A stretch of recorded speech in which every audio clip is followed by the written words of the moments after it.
kitab Al-Fatihah. Bismillahirrahmanirrahim. Bismillahirrahmanirrahim. Alhamdulillahirrahmanirrahim. Ar-Rahmanirrahim. Malik Maliki yaumiddin. Ya. Iyyaka na'budu wa iyyaka nasta'in. Ihdinas siratal mustaqim. Siratal ladzina an'amta 'alaihim ghairil maghdubi 'alaihim waladdallin. Amin. Syukur kita kehadrat Allah Subhanahu Wa Taala pada pagi ini. Kira kali pertama ni kita testing lah kan. Test run. Syukur kepada kawan-kawan yang dapat hadir sama. Nampak ada satu masuk Japri, tak tahulah kok Faridah dekat handphone kah? Tak apalah kan. Okey. Kita hari ni pasal dah lama nak tak jumpa, walaupun kita dah belajar tajuk ni jenayah ni kan. Untuk test run ni kita ulang kaji lah. Oh ni dia Japri ni. Laila. Okey, alhamdulillah. Laila. Yang Japri tu Laila. Okey. Tajuk kita bab 44 dalam buku jilid 8. Okey.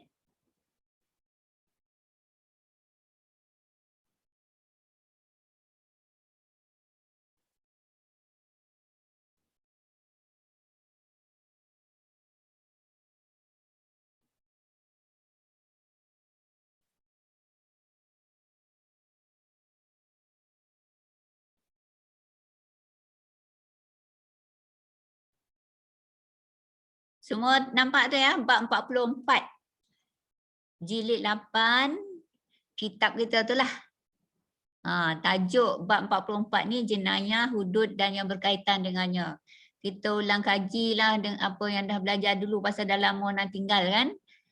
Lepas tu ada kawan-kawan yang tak sempat hadir pun hari tu masa kita buat yang mula-mula. Okey. Muka surat dia beribu-ribu kan. Sebab ini jilid 8. Beribu-ribu lah muka surat dia. Okey.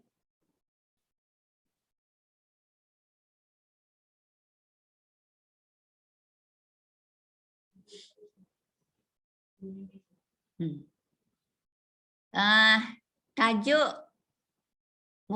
bab 44 ni jenayah ya. Saya ringkaskan ini sebagai kita punya ulang kaji. Jenayah ni saya ambil makna dari segi pandangan fuqaha saja, sebab dia ada dari segi bahasa lah, dari macam-macam makna jenayah tu kan. Tapi kita ambil di sini yang menurut fuqaha. Fuqaha ni maksudnya ahli-ahli fiqh. Okey. Jenayah ni maknanya menurut ahli-ahli fiqh ataupun menurut fuqaha, pencerobohan terhadap tubuh badan lah yang boleh dikenakan kisas. Kisas ni maknanya baleh.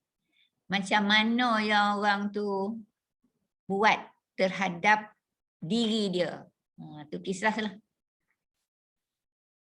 Balas serupa dengan apa yang orang tu buat. Okay? Kalau kita tengok dari segi hukum, jenayah ni haram.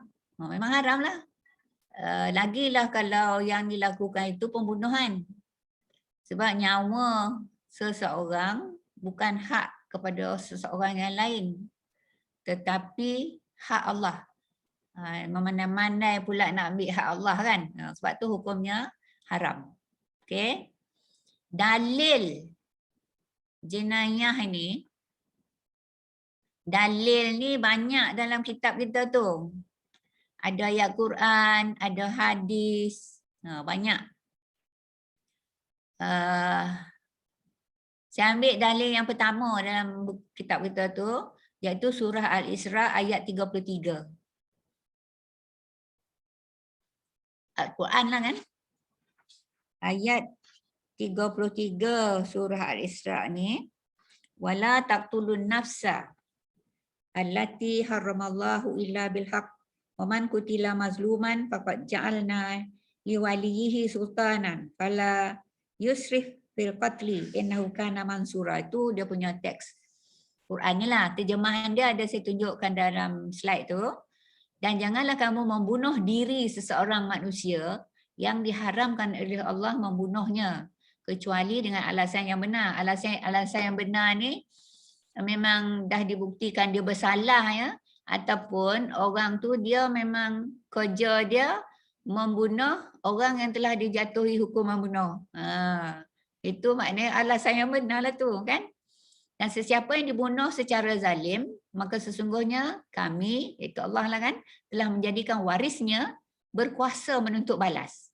Jadi waris kepada mangsa ada kuasa untuk menuntut balas.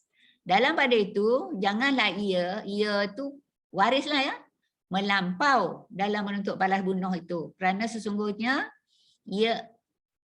ia adalah mendapat sepenuh-penuh pertolongan, iaitu mengikut hukum syarak. Hukum syarak ni yang termaktub dalam Quran dan hadis lah kan. Sebenarnya dunia ini banyak agama, tapi agama yang paling adil agama Allah lah kan. Ni ayat Quran ini adalah bukti. Bukan sewenang-wenang yang siapa pun boleh bunuh siapa-siapa. Malah membunuh diri seorang ni termasuk bunuh diri sendiri. Bunuh diri sendiri pun haram. Okay. Bunuh diri sendiri pun haram. Okay. Dan dalam ayat tu kata juga jangan melampau. Maknanya waris sakit bana hati dia sendiri lah pergi bunuh orang yang membunuh keluarga dia tu. Itu pun salah. Sebab hukum bunuh ni bukan kita lah pula boleh melakukan pembunuhan kepada si pembunuh tadi. Kalau macam tu bila nak selesai? A bunuh B. Keluarga B pergi bunuh lah keluarga A. Bunuh lagi. Sudah habis satu kampung kan. Dia sebab kalau berlaku pembunuhan ni akan diadakan pengadilan ni mengikut hukum syarak. Okey. Dan tak boleh berlebihan tu maknanya patuhlah kepada hukuman tersebut. Dan seterusnya kita tengok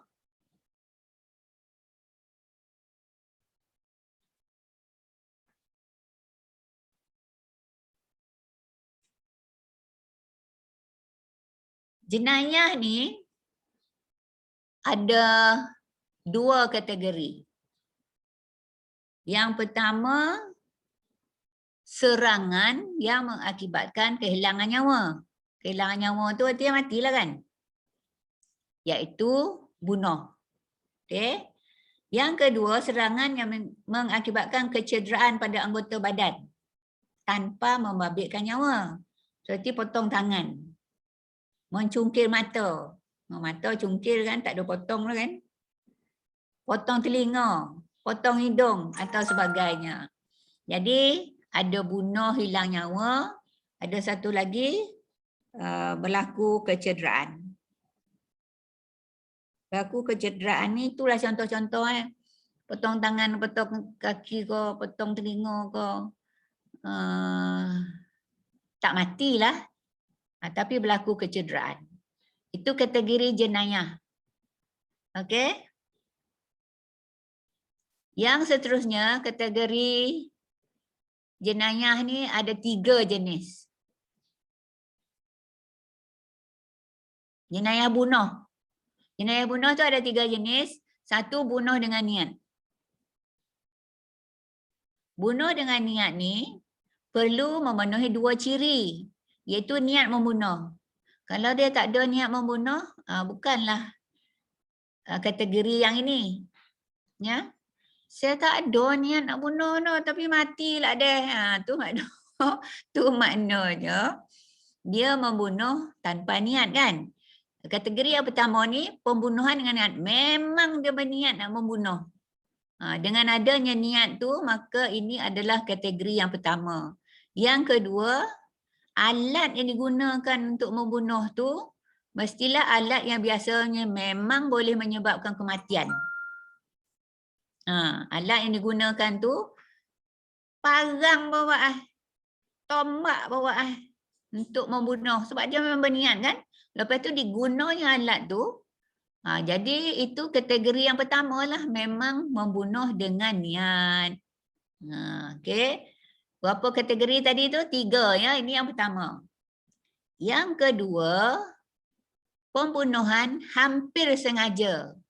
Nak kata dengan niat pun tidak, nak kata tak tanpa niat pun tidak. Ini tengah-tengah. Okey.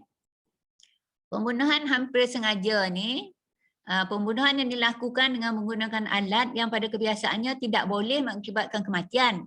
Tetapi dilakukan dengan niat jahat atau menceroboh tanpa hak dan menyebabkan kematian mangsa. Contohnya macam orang meragut misalnya kan. Dia tak ada nak bunuh dia nak tarik apa ya, tidak bekas duit ya, dia kan. Tapi dia ada niat jahat. Niat jahat nak merontap bekas duit orang tu kan, maknanya menceroboh. Dia tak ada hak untuk buat macam tu. Dan bila dia tarik misalnya bekas duit orang tu, tertangkup orang tu, terkono pula tompek dia jatuh tu, benda tajam ada kat situ, mati dah. Jadi pembunuhan ini kategori kedua, pembunuhan hampir sengaja. Dengan niat tu tak, yang tanpa niat pun tidak, tapi antara dua tu. Jadi pembunuhan hampir sengaja. Dah 2 kan? Dah 2 kategori. Yang pertama tadi pembunuhan dengan niat, yang ini pembunuhan hampir sengaja. Yang ketiga, pembunuhan tanpa niat. Pembunuhan tanpa niat ni, pembunuhan yang dilakukan oleh seseorang tanpa niat membunuh dan tidak bertujuan untuk membunuh. Tak sengaja. Pergi memburu, bawa senapang. Sekali dia nampak macam babi. Ditembak rupa orang. Bila pergi kat dekat yang ditembak tu, lah orang. Kan? Dia tak ada niat lah macam tu.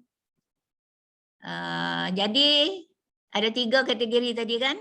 Yang pertama dengan niat, yang kedua hampir sengaja. Maknanya antara dengan niat dengan tanpa niat. Dan yang ketiga tanpa niat. Okey.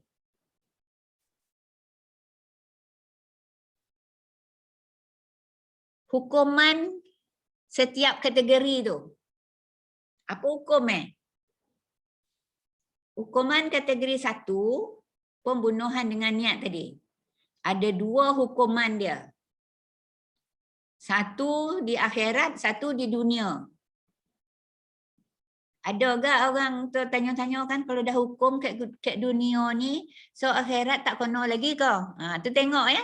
Kalau kategori jenayah itu membunuh dan membunuh dengan niat, hukuman di akhirat, hukuman agama, haram, dosa besar. Dosa besar ni bukannya calang-calang dosa selepas dosa kufur.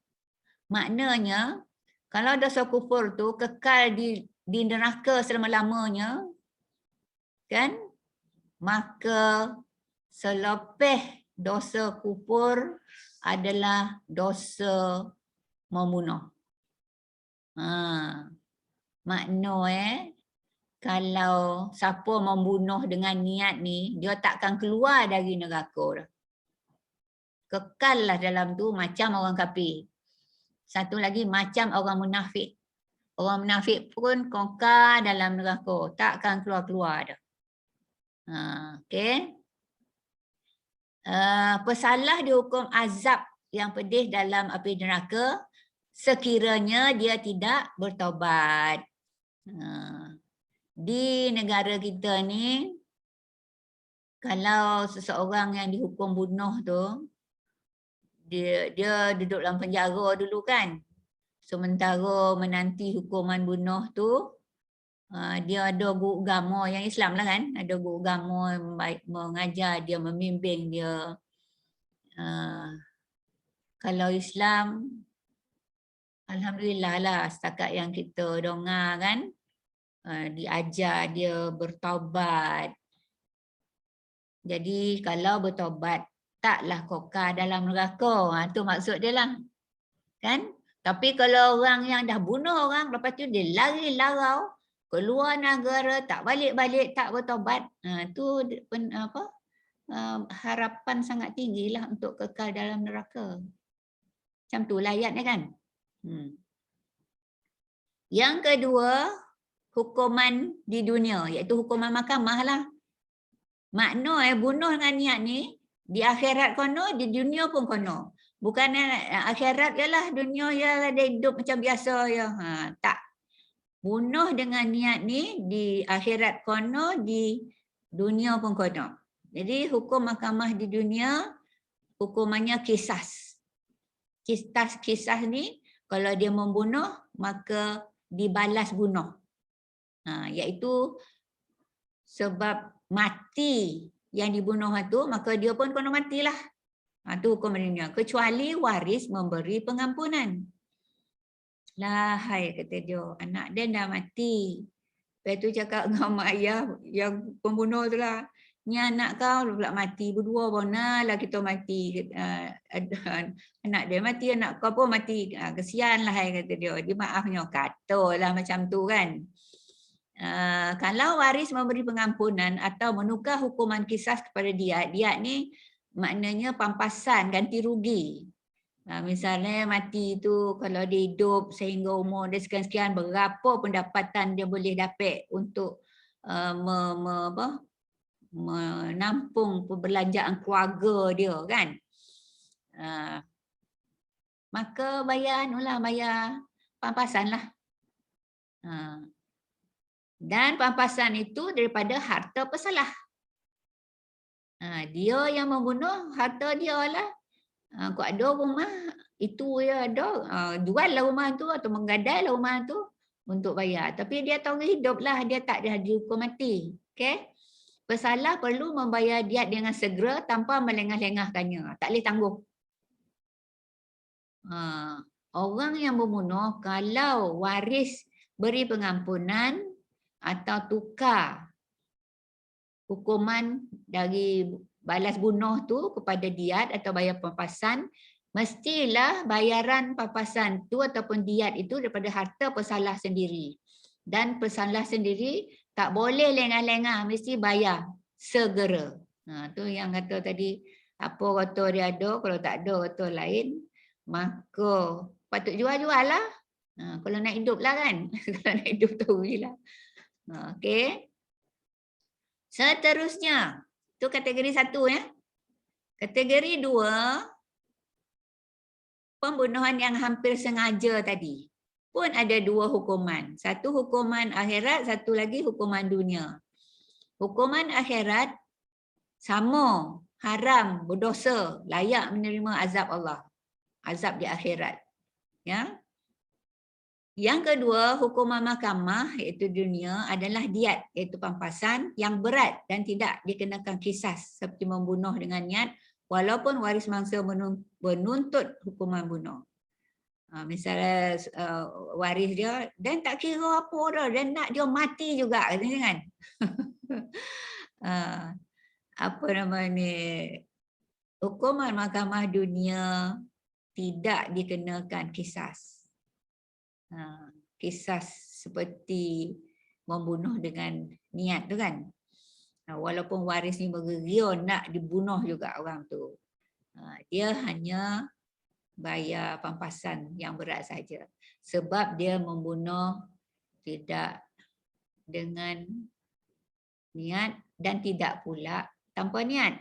Tapi perbuatan dia tu tadi memang dia berniat jahat kan. Okey. Itu kategori kedua.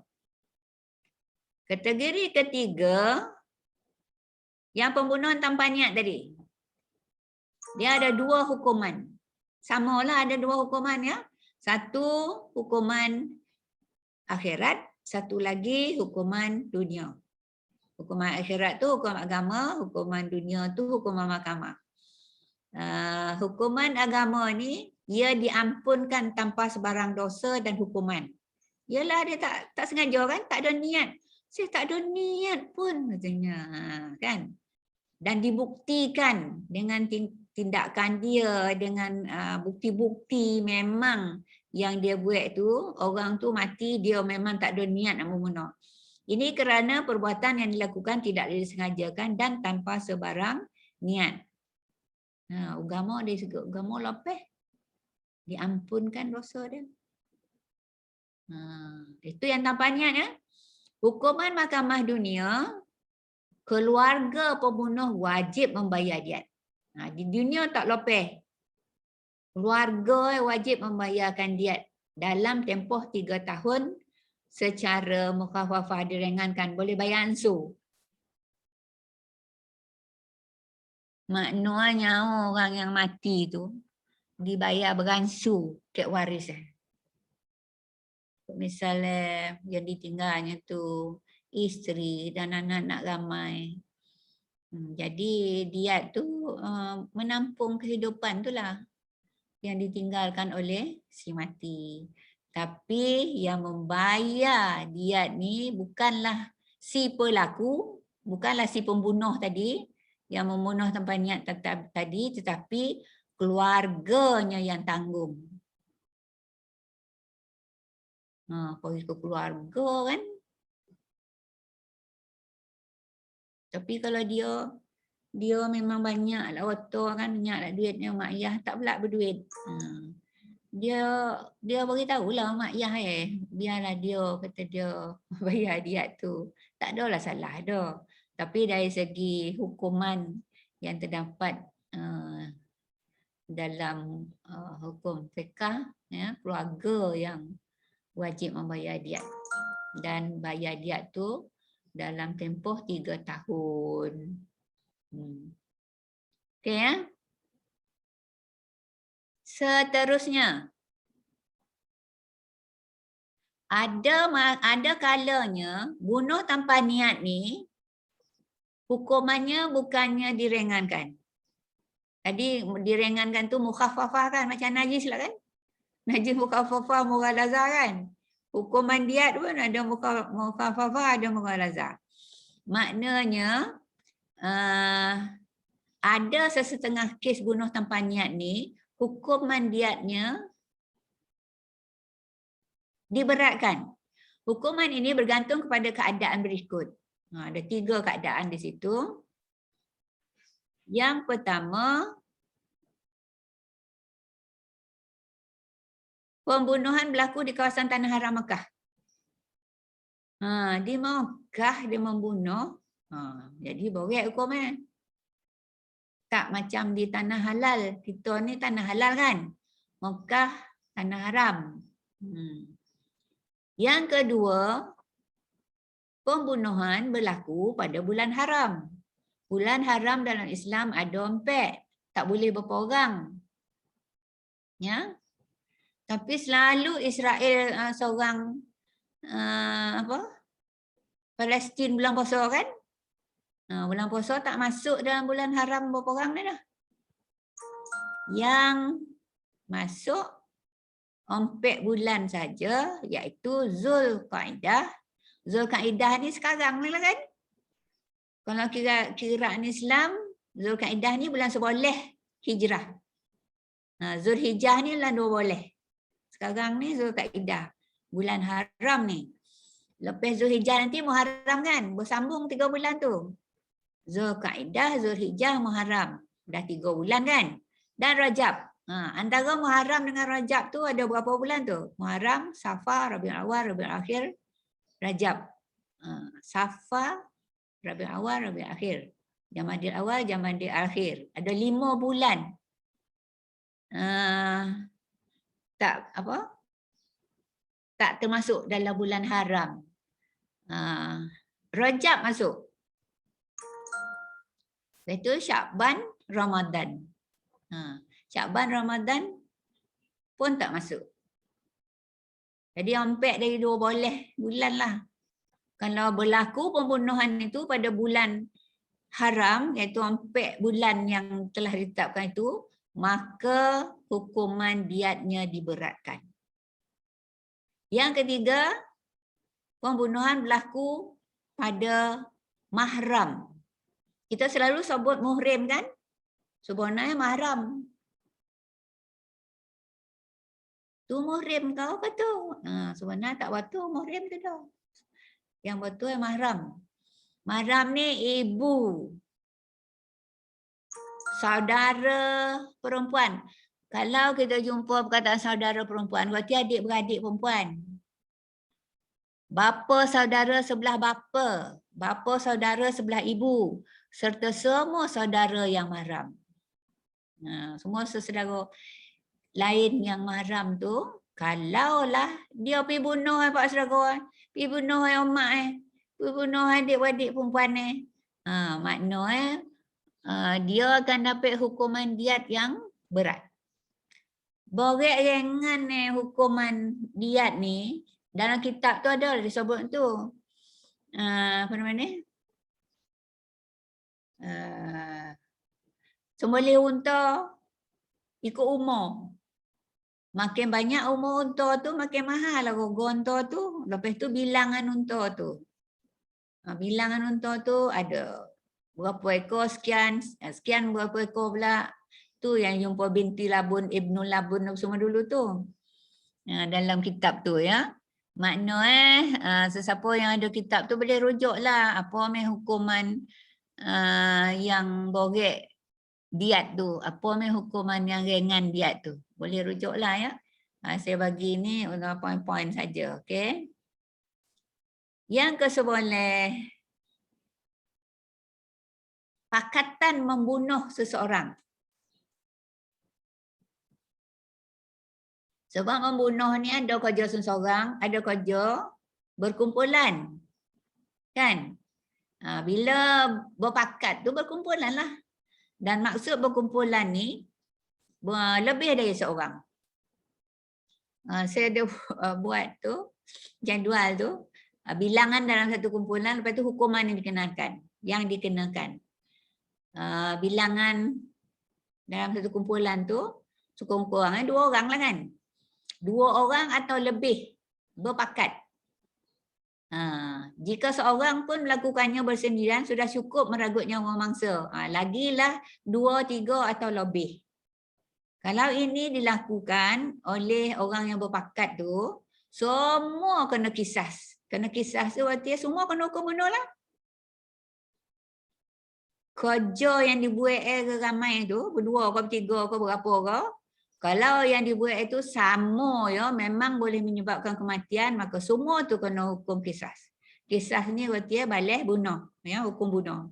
Mandatory, di Malaysia ada sebut hukuman mati mandatory. Mandatory itu berarti hilang betul nyawa. Pasal dulu-dulu di Malaysia ni, hukuman tu hukuman mati saja.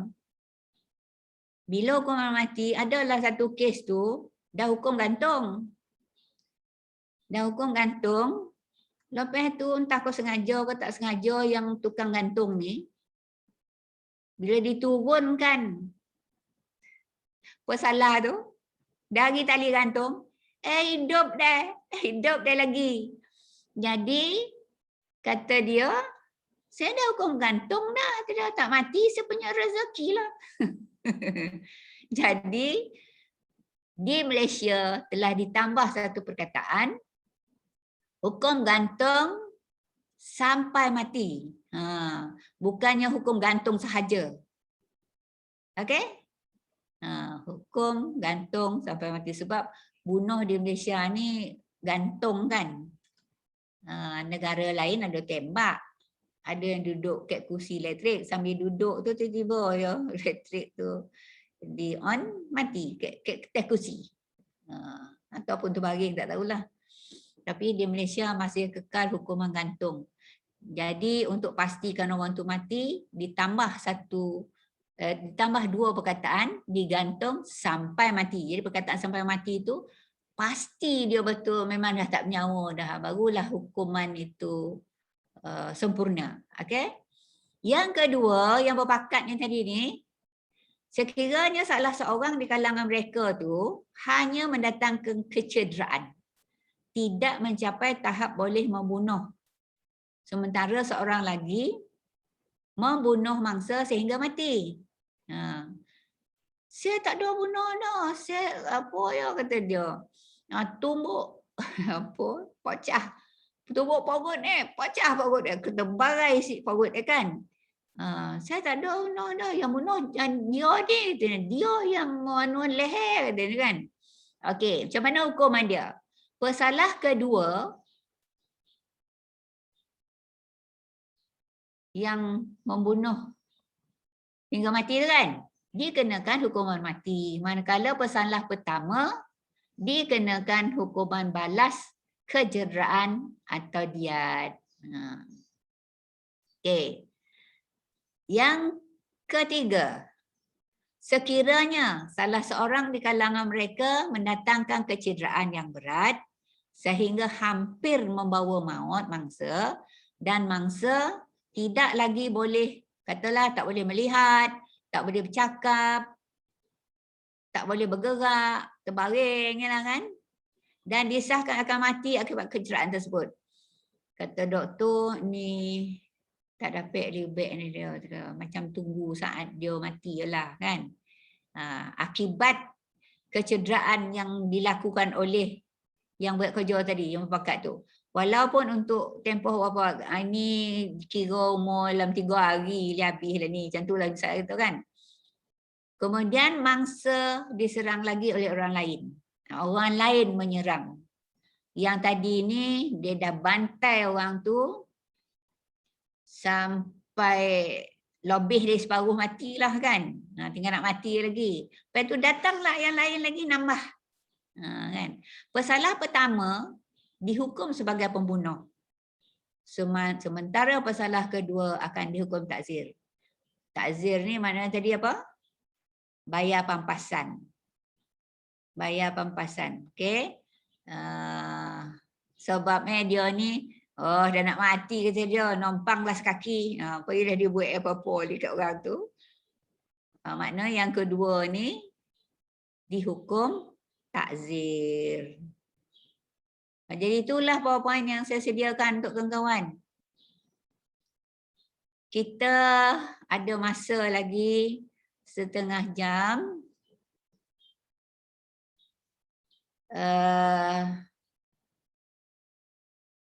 Maka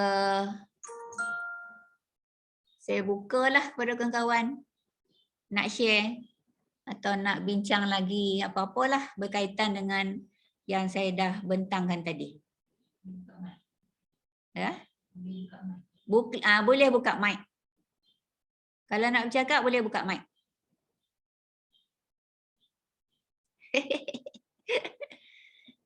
Teragaklah nak basahan tokak. Kalau nak bercakap buka mic ya. Yang yang gambar mikrofon berpalang tu. Sebab yang berpalang tu saya lah punya kerja tadi tu. Biasa ya seorang cakap kan. Nya kalau nak bercakap, siapa nak bercakap, buka palang yang merah tu. Okey. Tu ulang kaji okey Ustazah. Kita faham lah. Terima kasih. Sebab ulang kaji tu nombor 1 dah lama orang nak tinggal. Yang kedua ada kawan-kawan yang hari tu tak sampai datang kan. Hari ni ada dapat datang dalam skrinnya kan. Jadi dia boleh tolong. Yang belum ada buku pun, belum ada rujuk. Yang belum ada buku mah. Pah dongah tak pah? Cuba angkat tangan macam ni tanda dongah. Cari pah. On lah audio tu, pah. Buka Buka mikrofon tu, Pak. Unmute. Dengar. Dengar. Oh, dengar. Tapi dia tak buka mikrofon ni kan? Ha. Alhamdulillah. Dah. Buka. Dengar. Alhamdulillah. Kan dah. Itulah dia cerita. Itu tiga kali usrah dulu tu. Sepanjang itu tu. Tapi penuh lah dengan ayat hadis lepas tu dengan cerita-cerita kan. Kali panjang lah. Hari ni saya ringkaskan setengah jam dah tadi. Sampai pagi tadi niat Faham. Terima kasih Ustazah. sama-sama. Buat apa? PowerPoint. Ada pojok, buat PowerPoint. Ya Allah. Bagusnya. Ana, ada apa-apa nak cakap kau? Macam nak bercakap ya. Buka lah anu tu. Mikrofon tu. Dah. Tak ada apa Ustazah, nak ucap terima kasih juga kerana lagi jelas lah daripada apa yang dah didengar kali pertama itu. Ana datang sekali ke 2 kali hari tu? Sempatlah ikut daripada awal. Ya. Ya. Yang last hari tu kita berapa bulan ompek itu Sampai 24 26 bulan 5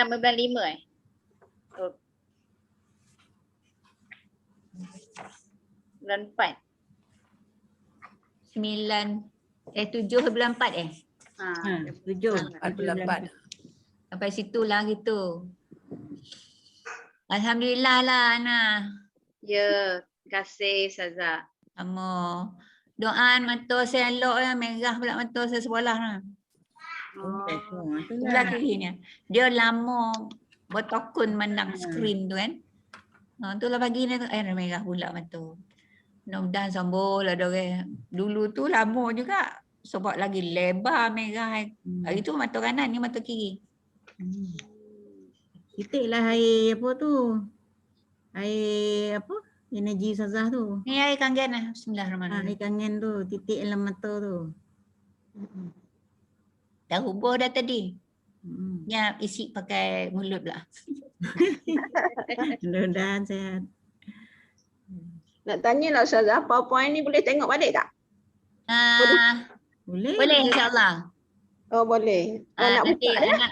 Azah dah rakam. Dia dah Nanti saya WhatsApp lah. Okey, Alhamdulillah. TMWA tak pandai dah. Tolong WhatsApp je nanti. Boleh. WhatsApp senang lah kan, sebab dah siap. Okey. snap snap gambar. Ni hai elok keluar lah muka semua orang kan ambil gambar. Ni yang pertama tak? Faridah tunjuk gambar, Aisyah tunjuk gambar. Jo boleh lah kot tunjuk gambar kau jam nak ambil gambar. Tak, Jo tak dapat, tak tahu apa ada technical problem lah. Menantu tak ada, dia yang tahu. Menantu tak ada. Lela Allah minggu depan insyaAllah. Lela dah. Lela dah muka Tapi ada lah satu lagi kat sini ha. Tadi dia keluar muka. Ada, Laila ada. Faridah kalau boleh keluarkan muka nak ambil gambar. Belum. Kak Jo apa nak Aisyah. Pah menolak pergi ni dah tak ada lah muka ha. Dah ni. Bila tak bergerak. Cik saya tak ada lah muka. Ada. Yang tak keluar muka kat sebelah ni.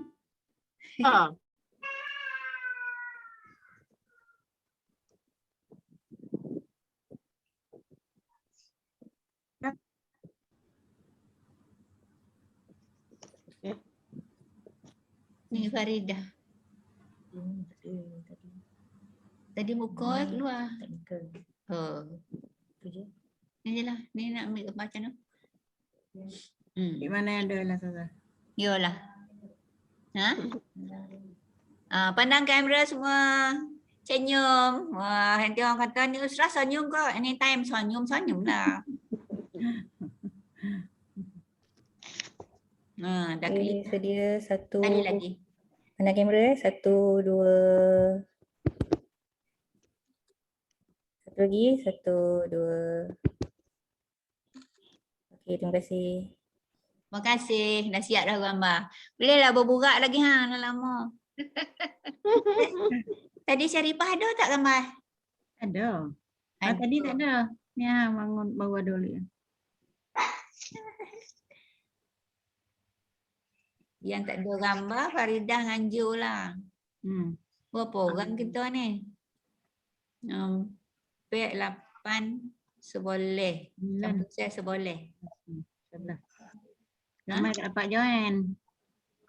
Ambil gambar semula, Syarifah tak masuk. Tahu tak tengok kamera? Kamera ni kalau laptop dia yang hijau kat atas tu.